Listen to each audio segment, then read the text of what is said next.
Hi. So my boss at work scheduled an event to go down to a place called Hocking Hills. Apparently it's Ohio's version of Tail of the Dragon or something similar. So we're going down there today. So I'm currently driving in a caravan of an old Audi. I think it's an S8, but you can ask Kevin about that. A Golf GTI, and we picked up an older 911 behind us. I don't know if he's going where we're going, but he joined the caravan. So I guess I'll try to film a little bit of it, and maybe it'll be kind of cool.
Driving into Hocking Hills National Park, I think it's called.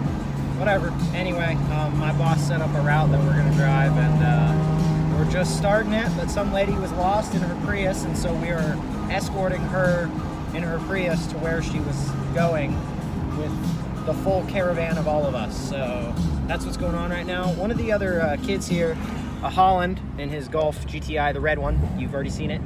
He is a GoPro, and so I'm going to see if I can't get some of that footage, because clearly I'm holding this with my hand and don't currently own a GoPro. So yeah,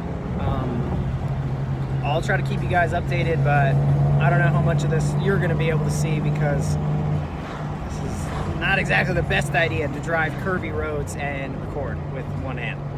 Alright, so we just dropped off lady in her Prius at whatever campground she was supposed to be finding, and now I think we're going to get started.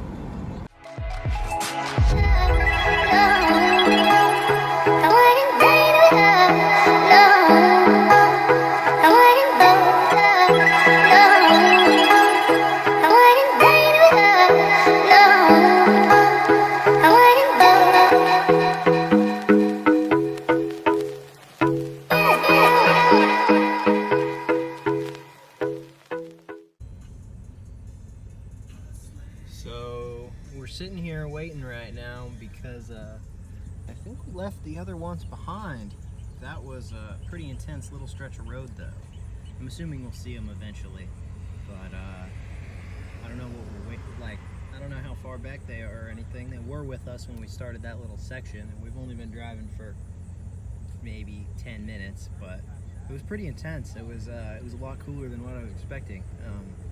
Truly 2-lane mountain road with some good elevation changes, some good banked corners. Not banked like Nürburgring corner, but like banked, like not level.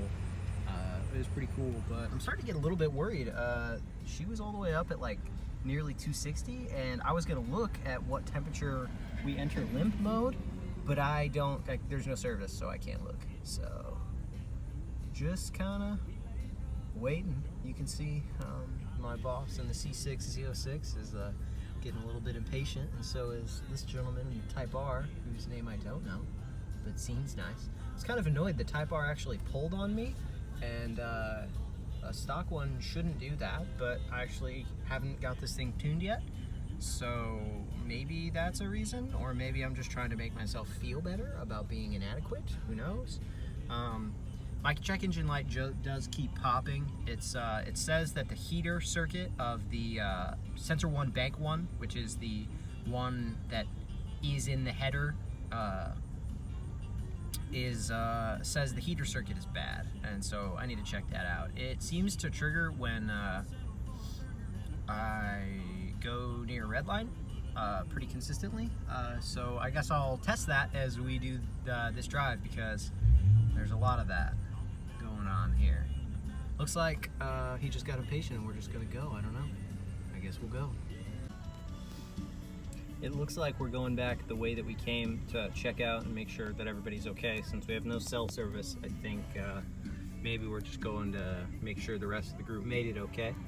This light just turned green. This is a one-way thing out here in the middle of nowhere. It's pretty interesting. I'll try to get a little picture of it, even though it's not really going to be super exciting, but I thought it was cool.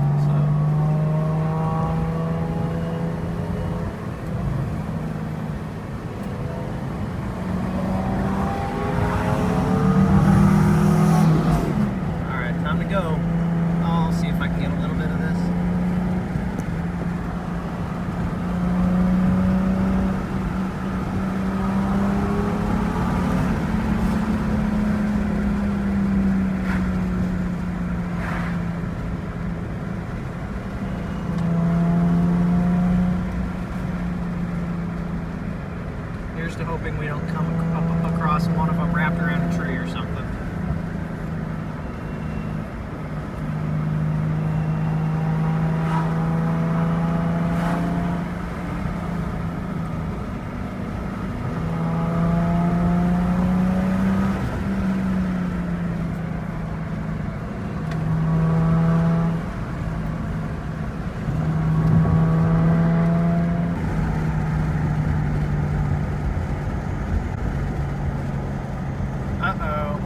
Kevin's Audi. Alright, well, let's pull up and figure out what's going on. So, I kind of forgot to update you guys. We stopped in a small town. I guess maybe it's not a small town. Ohio University is here. And we ate lunch at a place called Jackie O's. It was super good. All of their stuff is like locally sourced, so like the beef and the bacon and stuff. And the cheese and the tomatoes and whatever else. So, but yeah, we're gonna get going again. They said we're going to go drive a road that's called the 555. Apparently it's one of the best motorcycling roads in America. So I guess we'll go check that out. Stay tuned.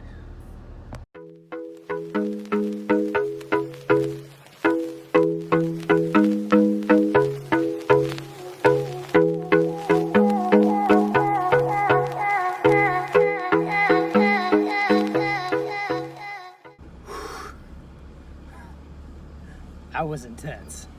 I'm not gonna lie, that was intense.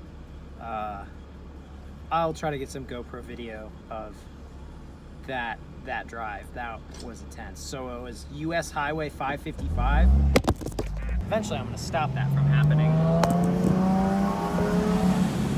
So a lot of elevation change while turning. Quite a few corners that, you know, say 25 or 35, and the entire group's doing them at 65, but they're tight, and you know, through the trees, to me it looks like something straight out of like Need for Speed or Forza Horizons, like, you know, leaves falling and landing on either side of the road, just a 2-lane road with nicely painted lines. That was intense. There were a lot of hills there where if you were really pushing hard, you absolutely would get in the air. And I think I saw one of the cars, the Civic Type R that was with us, I think I saw him lift a little bit, but I certainly didn't. I came up to one and I lifted off just a little bit. You know, you feel it get light, and I was like, okay, I'm gonna start slowing down for those. And there were a bunch of those. It was